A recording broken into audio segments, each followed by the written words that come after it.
Assalamualaikum warahmatullahi wabarakatuh. Bertemu lagi dengan saya Alif Arifdamina Alnur bersama dengan dua rekan saya yaitu Rian Wahyu Saputra dan Mediana. Di video kali ini kami akan membahas mengenai perseroan terbatas serta perseroan komanditer atau yang biasa kita kenal sebagai PT dan CV. Nah, di video ini akan terbagi menjadi 6 bagian. Yang pertama membahas mengenai pengertian, yang kedua mengenai ciri-ciri, yang ketiga tentang jenis-jenis, yang keempat adalah bagaimana proses pendirian serta proses berakhirnya, kemudian yang kelima ada kelemahan serta kelebihan, dan yang keenam ada struktur kepengurusan dari PT dan CV. Jadi, mari kita simak sama-sama. Baik, saya akan membuka materi yang pertama yaitu pengertian PT dan CV. Nah, kita bahas satu-satu ya. Yang terlebih dahulu adalah PT. PT atau perseroan terbatas menurut Undang-Undang Nomor 40 Tahun 2007 yang mengatur tentang perseroan terbatas. Perseroan terbatas adalah suatu badan usaha yang merupakan persekutuan dan didirikan berdasarkan perjanjian dan melakukan kegiatan usaha dengan modal dasar yang seluruhnya terbagi menjadi saham. Nah, sebagai suatu badan hukum, PT atau perseroan terbatas dianggap layaknya orang perseorangan secara individu yang dapat melakukan perbuatan hukum sendiri, memiliki harta kekayaannya sendiri, serta dapat dituntut atau menuntut di depan pengadilan. Nah, ketika menjalankan model perseroan ini, kita harus bisa memisahkan antara kekayaan perusahaan dengan keuangan yang kita miliki secara pribadi. Ya iya dong, ketika kita menjalankan suatu usaha, kita harus bisa membaginya karena biar bisa kita tahu apakah perusahaan kita ini mengalami rugi atau mengalami keuntungan. Selain berasal dari saham, modal PT juga bisa berasal dari obligasi. Nah, keuntungan yang diperoleh para pemilik obligasi ini adalah mereka mendapatkan bunga tetap tanpa menghiraukan untung atau ruginya perseroan tersebut. Jadi, ketika seseorang memberikan modalnya berupa obligasi, dia tetap akan membayarkan bunga secara menerus dan itu adalah tetap nominalnya. Kemudian, apabila utang perusahaan melebihi kekayaan perusahaan, maka kelebihan utang tersebut tidak menjadi tanggung jawab para pemegang saham. Karena apa? Itu udah urusan dari perusahaan itu sendiri yang mengaturkan biasanya di dalam suatu perusahaan pasti ada yang namanya bagian bendahara, bagian accounting dan sebagainya. Nah, mereka lah yang harus mengurus itu mengenai utang piutang, dan uang untuk membayarkan utang itu adalah uang dari perusahaan itu, bukan uang dari masing-masing orang yang menanamkan saham di perusahaan tersebut.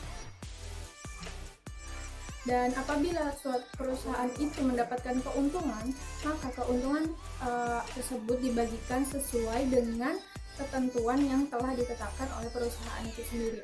Misalnya, ketika suatu perusahaan memiliki ketetapan, ketika kita memiliki untung sekian, setiap penanam saham boleh mendapatkan untung misalnya 2,sekian% dan sebagainya. Pemilik saham akan memperoleh keuntungan yang disebut dividen, yang besarnya tergantung pada ketentuan masing-masing perusahaan itu sendiri. Selanjutnya yaitu pengertian CV. CV atau Commanditar Finanscape atau dalam bahasa Indonesianya adalah persekutuan komanditer. Menurut pasal 19 KUHD, perseroan komanditer atau CV adalah perseroan yang menjalankan suatu perusahaan yang dibentuk antara satu orang atau beberapa orang persero yang secara langsung bertanggung jawab untuk seluruhnya pada satu pihak, dan satu atau lebih beberapa orang sebagai pelepasan uang pada pihak lainnya. Nah, CV ini terletak di antara firma dan perseroan terbatas, sehingga CV adalah perseroan dengan setoran uang, barang, tenaga, atau sebagai pemasukan para sekutu, dibentuk oleh satu orang atau lebih anggota aktif yang bertanggung jawab secara renteng. di satu pihak dengan satu atau beberapa orang lainnya sebagai pelepasan uang. Nah, pendapat ini disampaikan menurut Hukum Dagang tahun 2009 nomor 144. Nah, perbedaan yang paling terlihat atau paling menonjol dari PT dan CV ini terletak pada modalnya. Kalau pada CV, modal perusahaan tidak disebutkan di dalam akta pendirian atau perubahannya, tetapi ada ketentuan tersendiri atau kesepakatan tersendiri tentang catatan yang terpisah mengenai modal-modal yang telah disetorkan. Maka dari itu, karena tadi ada yang bertanggung jawab pada pihak satu, ada yang bertanggung jawab pada pihak lain, maka di CV terbagi menjadi dua sekutu, yaitu sekutu aktif atau sekutu komplementer dan sekutu pasif atau sekutu komanditer. Assalamualaikum warahmatullahi wabarakatuh. Saya Rian Wahyu Saputra ingin melanjutkan materi CV dan PT, yaitu ciri-ciri PT dan CV. Yang pertama, ciri-ciri PT. Ciri-ciri PT adalah ada beberapa poin yang menggambarkan sebuah PT serta menjadi pembeda dengan badan usaha lainnya. Berikut beberapa ciri-ciri PT. Yang pertama, tujuannya untuk mencari sebuah keuntungan. Yang kedua, memiliki fungsi komersial serta fungsi ekonomi. Yang ketiga, modal awalnya dari saham-saham dan obligasi. Yang keempat, tidak menerima fasilitas dari negara. Yang kelima, perusahaan tersebut dipimpin oleh direksi. Yang keenam, kekuasaan tertingginya yaitu terdapat pada RUPS atau Rapat Umum Pemegang Saham. Yang ketujuh, setiap karyawan perusahaannya berstatus sebagai pegawai perusahaan swasta. Yang kedelapan, hubungan usahanya telah diatur dalam hukum perdata dan lain-lain. Selanjutnya, ciri-ciri persekutuan komanditer atau CV. Adapun di bawah ini beberapa ciri-ciri dari CV yang akan memperkuat pengertian CV. Di antaranya yaitu yang pertama, sekutu aktif. Sekutu aktif atau sekutu komplementer yang kita sebut sebagai pengurus adalah sekutu yang menjalankan perusahaan dan berhak melakukan perjanjian dengan pihak ketiga. Maknanya adalah semua kebijakan perusahaan dijalankan oleh sekutu aktif. Sekutu aktif bisa juga disebut sebagai persero kuasa atau persero pengurus. Sekutu aktif merupakan sekutu yang bertanggung jawab penuh terhadap jalannya perusahaan, termasuk bertanggung jawab atas utang piutang harta pribadinya. Pasal 18 Kitab Undang-Undang Hukum Dagang. Yang kedua, sekutu pasif. Sekutu pasif atau sekutu komanditer merupakan sekutu yang hanya menyertakan modal dalam persekutuan.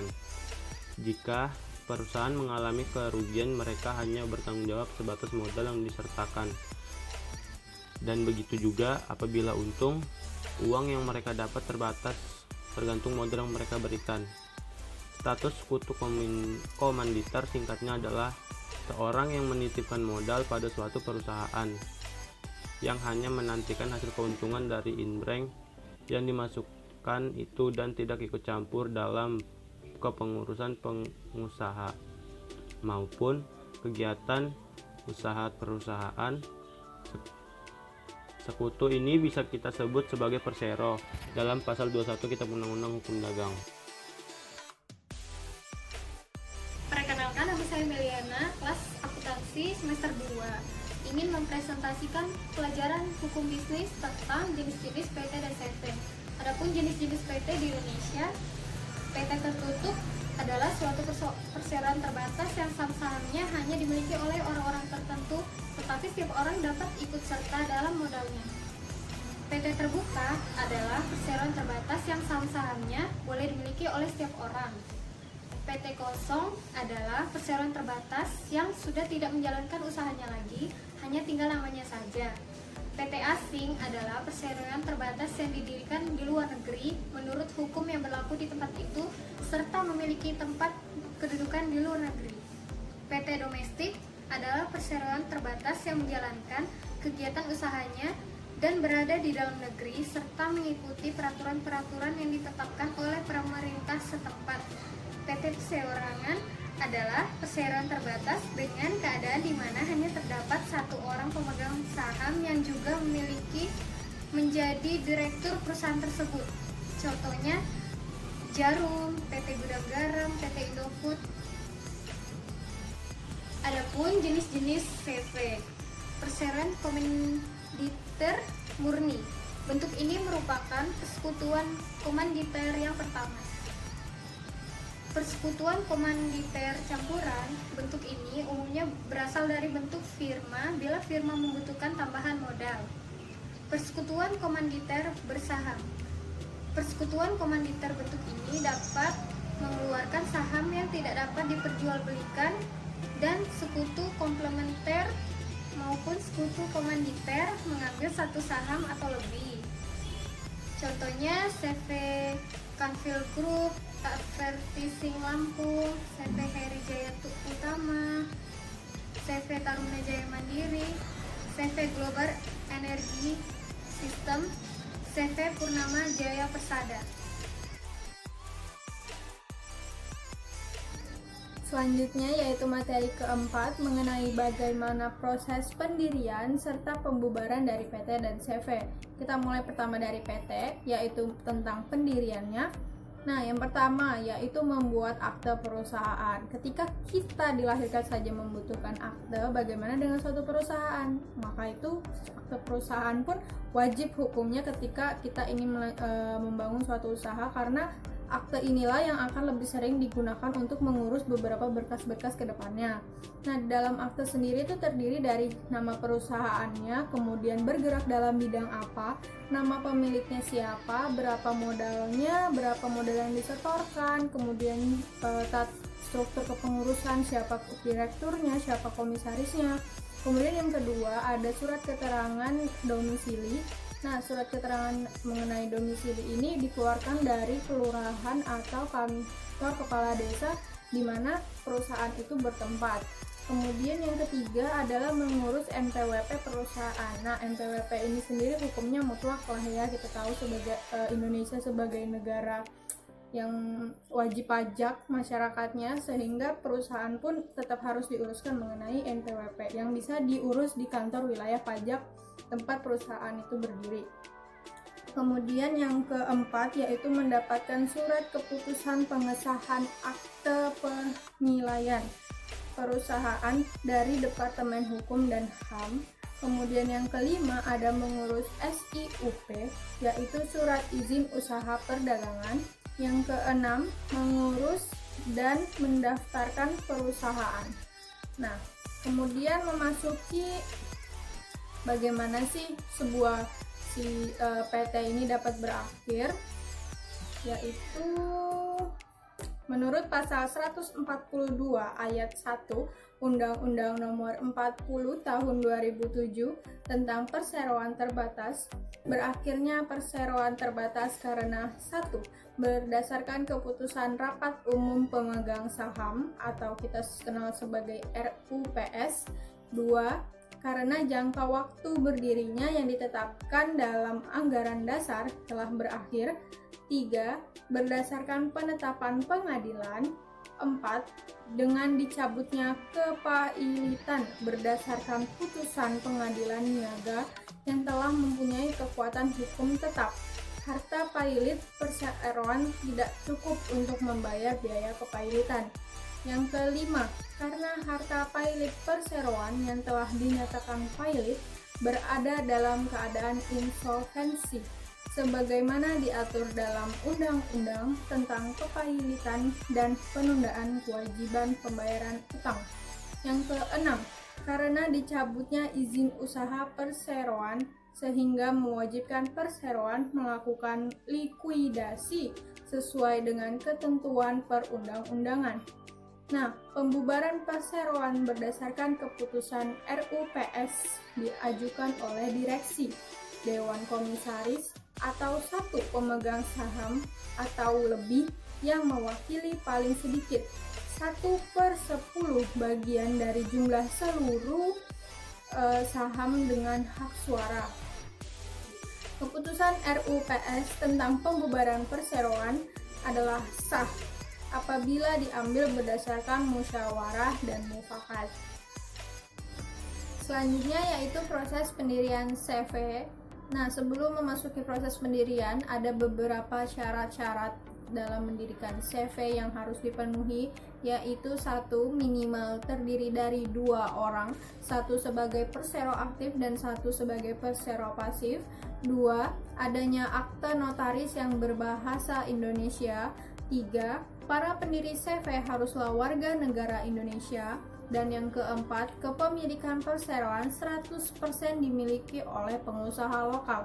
Maksudnya, tidak boleh adanya campur tangan dari warga negara asing.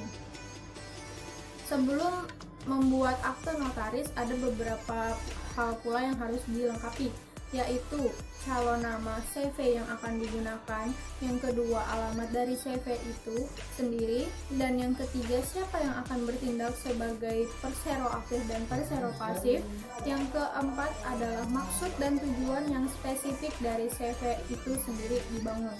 Nah, untuk menyatakan telah berdirinya CV sebenarnya akte notaris saja sudah cukup, tetapi jika ingin menaikkan tender maka si CV ini harus mengurusnya ke pengadilan negeri dengan mencantumkan surat keterangan domisili perusahaan dan NPWP dari CV tersebut.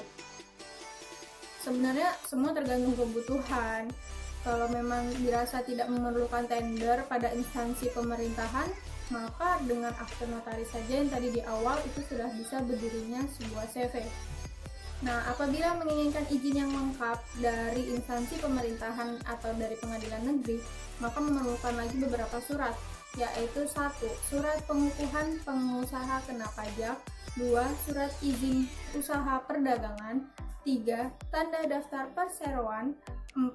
Keanggotaan pada KADIN Jakarta. Nah, pengurusan izin-izin tersebut dilakukan bersamaan sebagai suatu rangkaian dalam pendirian CV. Nah, dengan melampirkan beberapa berkas tambahan lagi, yaitu fotokopi dari direktur CV, 2. Fotokopi NPWP dari direktur CV, 3. Fotokopi buku kepemilikan atau penggunaan tempat usaha, 4. Pas foto ukuran 3x4 sebanyak 4 lembar berlatar belakang warna merah. Jangka waktu kepengurusan izin-izin ini kurang lebih adalah 2 bulan. Nah, apabila CV ini milik sendiri, harus dibuktikan dengan fotokopi sertifikat dan fotokopi bukti pelunasan PBB atau pajak bumi dan bangunan tahun terakhir. Kemudian apabila si CV ini didirikan dengan menggunakan bangunan orang lain atau menyewa dari orang lain, maka harus dibuktikan dengan adanya perjanjian sewa-menyewa yang dilengkapi dengan pembayaran pajak sewa atau PPh oleh pemilik tempat atau si penyewa. Kemudian bagaimana sih berakhirnya si CV ini? Berakhirnya persekutuan komandir atau CV boleh dikatakan sama dengan berakhirnya persekutuan firma, yaitu dianggap bubar apabila 1. Waktu yang ditentukan untuk bekerja telah lampau. 2. Barang musnah atau usaha yang menjadi tugas pokok telah selesai. 3. Seseorang atau lebih anggotanya mengundurkan diri atau meninggal dunia. Dalam prakteknya, pengunduran diri seseorang tidak selalu membuat persekutuan komanditer menjadi bubar. Sering kita lihat bahwa seorang anggota persekutuan komanditer yang mundur digantikan oleh orang lain dengan tetap mempertahankan persekutuan yang ada. Nah, pembubaran dari CV ini sendiri juga diatur pada pasal 31 KUHD, pasal 32 KUHD, pasal 1802 KUH. Saya Riano Saputra ingin melanjutkan materi tentang kelebihan dan kekurangan persekutuan komanditer atau CV dan PT. Yang pertama, kelebihan dan kelemahan CV. Berikutnya, kelebihan persekutuan komanditer atau CV. Yang pertama, modal yang dikumpulkan lebih besar. Yang kedua, Anda lebih mudah menerima suntikan dana dikarenakan badan usaha persekutuan komanditer sudah cukup populer di Indonesia. Yang ketiga, kemampuan manajemennya lebih besar. Yang keempat, pendiriannya relatif lebih mudah jika dibandingkan dengan perseroan terbatas atau PT. Kelemahan dari persekutuan komanditer atau CP yaitu yang pertama, seperti yang telah saya terangkan di atas, sebagian anggota atau sekutu di persekutuan. Yang kedua, komanditer mempunyai tanggung jawab tidak terbatas. Yang ketiga, kelangsungan hidupnya tidak menentu. Yang keempat, sulit untuk menarik kembali modal yang telah ditahan, terutama bagi sekutu pimpinan. Banyak sekali pemborong yang menggunakan badan usaha ini. Selain biayanya murah, pendirian persekutuan komanditer juga tidak ribet. Tapi Anda jangan kaget kalau tiba-tiba kenalan Anda yang seorang pemborong harus menjual harta benda pribadinya karena harga semen dan materialnya naik. Biasanya, karena perusahaan pemborong tersebut berhutang kepada supplier atau toko material. Hal itu bisa terjadi karena mereka, dalam hal ini, sekutu pimpinan mempunyai tanggung jawab yang tidak terbatas. Sudah jelas. Kalau sudah, silahkan Anda timbang baik buruknya Anda menggunakan usaha CV ini. Yang kedua, kelebihan dan kelemahan PT. Yang pertama, kelebihan perseroan terbatas atau PT. 1. Tanggung jawab yang terbatas dari para pemegang saham terhadap utang-utang perusahaan. Maksudnya adalah jika Anda termasuk pemegang saham dan kebetulan perusahaan punya utang, Anda hanya bertanggung jawab besar modal yang Anda setorkan dan tidak lebih. Yang kedua, kelangsungan perusahaan sebagai badan hukum lebih terjamin sebab tidak tergantung pada beberapa pemilik. Pemilik dapat berganti-ganti. Yang ketiga, mudah untuk memindahkan hak milik dengan menjual saham kepada orang lain. Yang keempat, mudah memperoleh tambahan modal untuk memperluas volume usahanya, misal dengan mengeluarkan saham baru. Yang kelima, manajemen dan spesialisasinya memungkinkan pengelolaan sumber-sumber modal untuk itu secara efisien. Jadi, jika Anda mempunyai manajemen tidak cakap, Anda bisa ganti dengan yang lebih cakap. Kelemahan dari perseroan terbatas atau PT. Yang pertama, PT merupakan subjek pajak tersendiri. Jadi tidak hanya perusahaan yang terkena pajak. Dividen atau laba bersih yang dibagikan kepada para pemegang saham dikenakan pajak lagi sebagai pajak pendapatan. Tentunya dari pemegang saham yang bersangkutan. Yang kedua, jika Anda mendirikan perseroan terbatas, pendiriannya jauh lebih sulit dari bentuk kepemilikan usaha lainnya. Dalam pendiriannya, PT memerlukan akta notaris dan izin khusus untuk usaha tertentu. Yang ketiga, biaya pembentukannya relatif tinggi. Yang keempat, bagi sebagian besar orang PT dianggap kurang sekret dalam hal dapur perusahaan. Hal ini disebabkan karena segala aktivitas perusahaan harus dilaporkan kepada pemegang saham, apalagi yang menyangkut laba perusahaan. Struktur organisasi PT yaitu pertama direksi, ada direksi utama, direksi keuangan, direktur personalia. Lalu ada manajer personal, manajer pemasaran, manajer pabrik, admin dan gudang, dan divisi staf yang lainnya. Adapun struktur organisasi dari CV yaitu ada direktur, ada wakil direktur, sekretaris, administrasi, project manager, safety office, pelaksana, dan staf-staf yang lain.